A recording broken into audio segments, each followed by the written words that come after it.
Welcome to the Simo channel. Welcome to Simo 413. Today we are going to see a question on NACE, that's the National Advanced School of Engineering Yaoundé, that's Polytechnic Yaoundé, and it's a concours type question proposed by the Objective Corporation staff. So preparatory classes in Objective Corporation has been launched, and it was launched since the 13th of June, in which the medical concours, engineering concours and others have been launched. So for more information about our entrance examinations, you can get to any number on the flyer, and also our respective centers are on the flyer. So we have the first center is Source, which is at the called Progress MP Kong, and the second center is Carrefour Bilimada Dominion, and the third is Mendong. Okay, so if you're interested, you can get to any of the numbers on the flyer.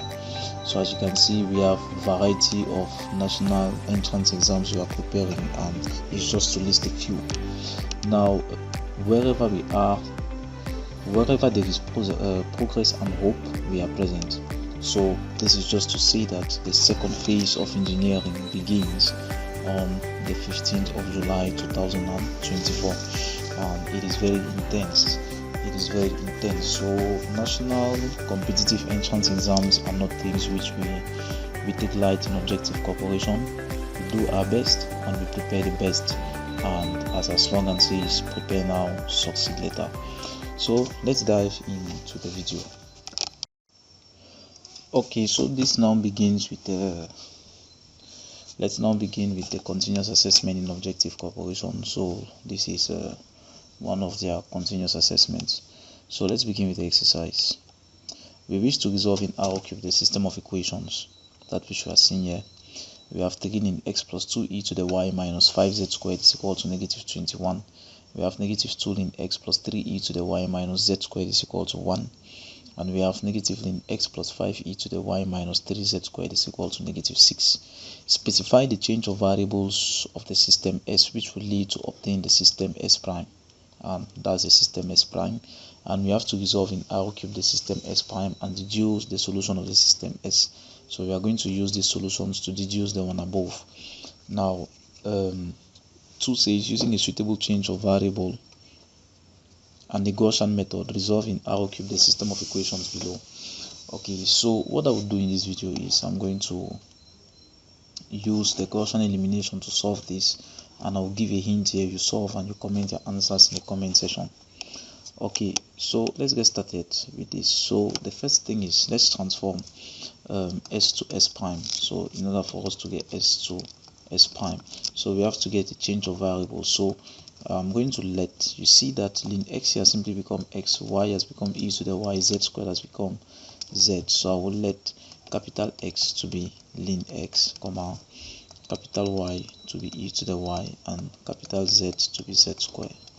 So if I do that, my new system will now become, let's write it down, and you see now we have 3 ln x, but our x is x, so I have 3x plus 2e to the y, which is now y, minus 5z squared, z squared is now z. This is equal to negative 21.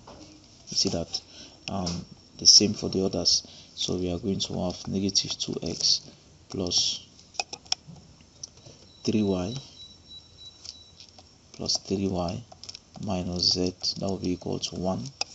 That's the second equation. And lastly, we have negative x plus 5y minus 3z. This is equal to negative 6. So we have transformed that to S prime. So this is our system S prime. Now let's resolve this. As I said, I'm going to use the Gaussian elimination method. So, and for us to use this, we have to write our matrix in row reduced echelon form. So I have to write it in echelon form. So let's go ahead and do that exercise. So the first thing is I have to write down my matrix. The corresponding matrix is 3, 2, negative 5, negative 2, 3, negative 1, negative 1, 5, negative 3. Now all of this is equal to, so I'm going to write the elements on the right hand side separated by the stroke. So here I will have negative 21, 1, negative 6. So all these elements here in blue signifies what is on the right hand side. Now we have to row reduce echelon this matrix and create an upper triangular matrix. So it suffices for me to make, we are supposed to make the elements in the leading diagonal to all be 1 and all the elements below the leading diagonal to be 0. So, and to do this we have to echelon our matrix, and the echeloning process simply involves operations which are being carried out on rows or columns. So here we have row 3, here we have row 2, and here we have row 1. So we have to carry out operations on how to actually make the elements in the leading diagonal to be 1 and those below the leading diagonal to be 0. Now we see that if I add 3 to -2, I will definitely get 1. So we can use the first transformation.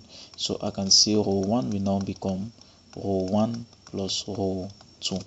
Now if I add row 1 and row 2, we have 3 plus -2. And the changes, the effects of the changes are only done in row 1. The others remain unchanged. So we have 3 plus -2, that will be 1. 2 plus 3 gives 5. -5 plus -1 gives -6. We roll our line.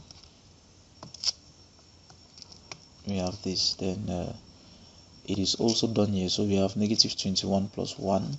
So we have -20. Other elements in other rows remain unchanged because the transformation was not carried out there. Okay. So that's what we have. So we have 1 there. Now remember, the aim is we have to make this 1, we have to make this 1, this 0, this 0, this 0. Okay, let's start by making these people 0. Let's make them 0. So in order for us to make them 0, we can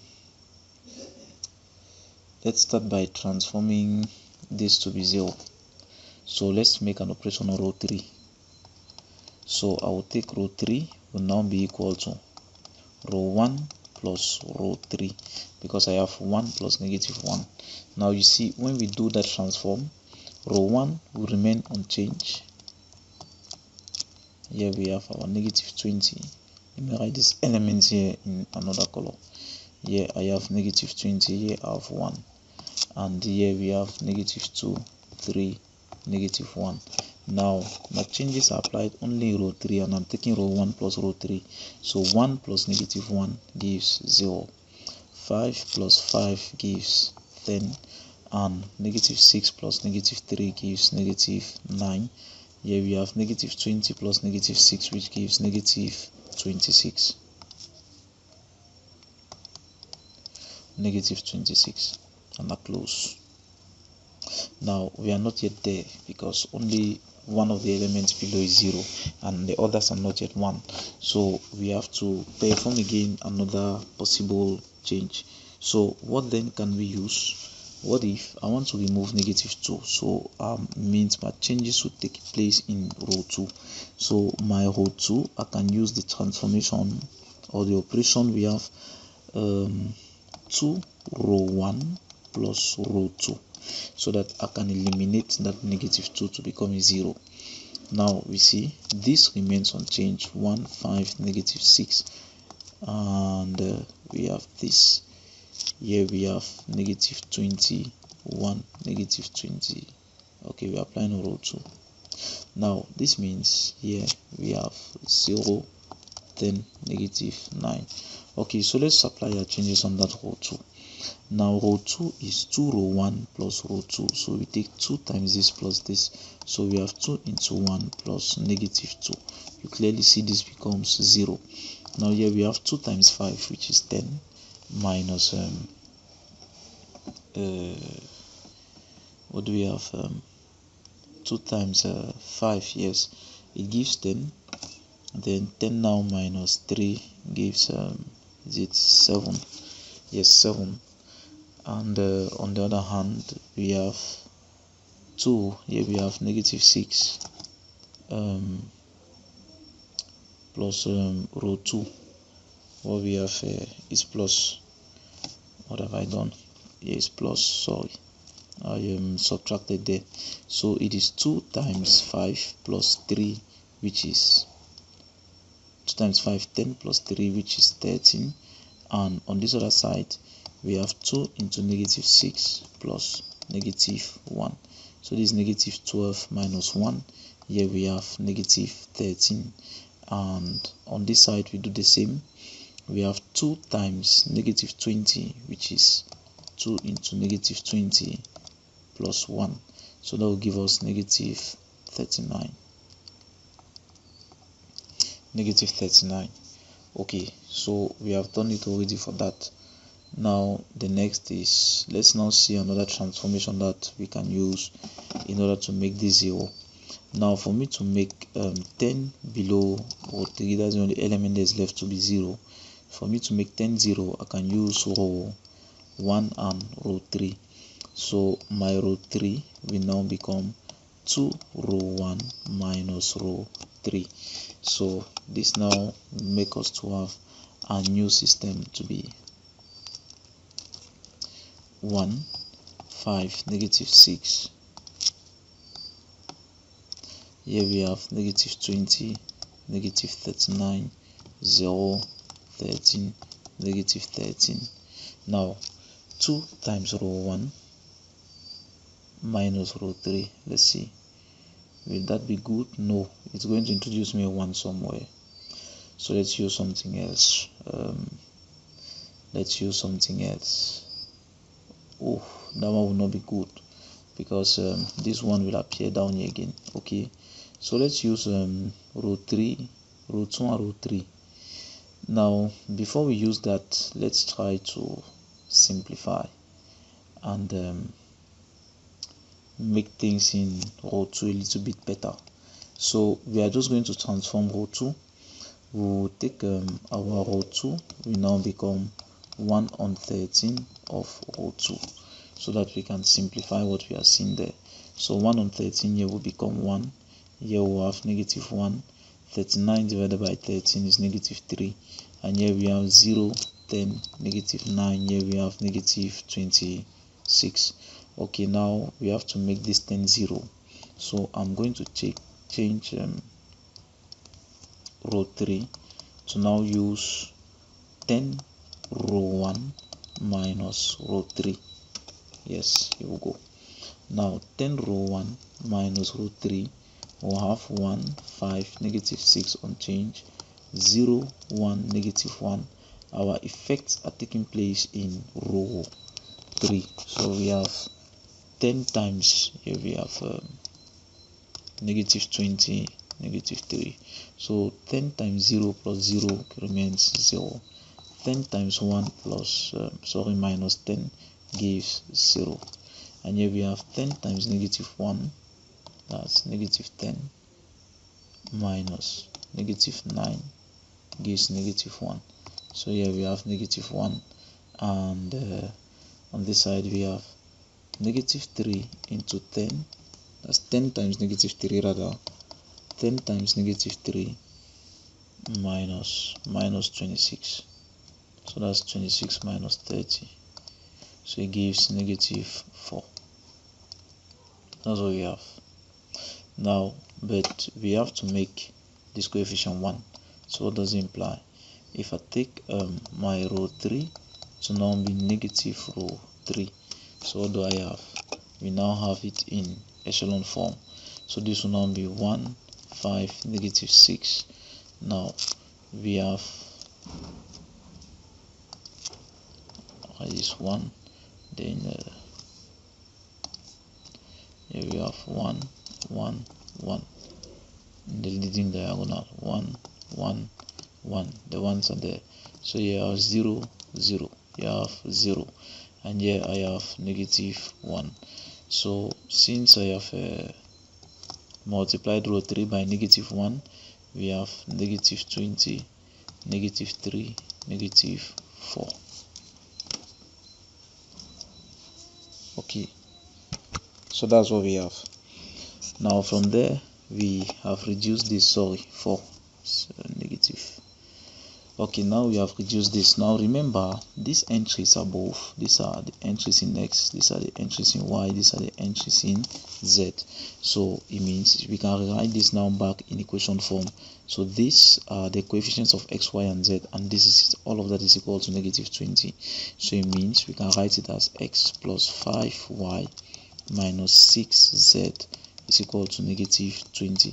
That's a new equation in the row reduced echelon form. So these are upper triangular matrix. Okay, now the next is y minus z will be equal to negative 3. That's the second equation. And lastly, we have 1z is equal to 4.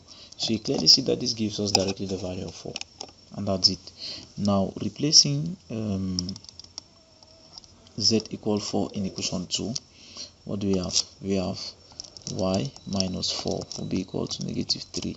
So this means that my y will be equal to 1. Keep it somewhere. Y is equal to 1. Now with y equal 1, we replace it in equation 1. So equation 1, we say x will be equal to 6z minus 5y minus 20. Now this will be 6, our z is 4, minus 5, our y is 1, and minus 20. So this will be 24 minus 25, which is negative 1. So it means therefore the values of x is negative 1, the value of y is 1, and the value of z is 4. Now they are asking us to use this. The question was specify the change of variables, resolve in R the system S prime. So we have resolved the system S prime. Now see, we have to use that to deduce the solution of S. Now we remember or we recall, in order for us to deduce the system of S, we remember x was equal to ln x, comma, y was equal to e to the y, and z is equal to z square. Now this means that ln x, let me use another color of ink, this means that ln x will be equal to, now our x, which is 1, comma, our e to the y will not be equal to our y, which is still 1. So x is negative 1, y is 1, and our z square will be equal to our z, which is 4. So from here it means my x will be equal to e to the negative 1, comma, y will be equal to 0, and z will be equal to plus or minus 2. So those are the solution system of equations. So we have solved that equation, and we have solved for the values of x, y, and z, and you can plug in the original equations in order for you to verify its validity. Now, as I said, the second one is going to be your work to do, and you can drop your answers on the comment section. Now let me just erase this and give a hint, and you will use the Gaussian elimination method as it is. So we clearly see from here that we can let x, capital X to be e to the x, comma, capital Y to be ln y, and capital Z will now then be 1 divided by z minus 1, such that our equation will now become 3x plus 5y minus 2z is equal to negative 3. Call that equation 1, and the next will be 2x minus 3y plus 6z is equal to 8. That's our second equation. And lastly, we will have 7x plus 9y plus 4z is equal to 0. That's your third equation. So you solve this equation using the Gaussian elimination method, and when you have the value of z, suppose that z is 1, for example, 1 is equal to 1 on z minus 1, so you make z the subject, so z minus 1 is equal to 1, it means z will be equal to 2. So that's just a hint on how to go through that. So you can drop your answers in the comment section, and if you need the video, comment. Thank you for watching, and see you in the next video.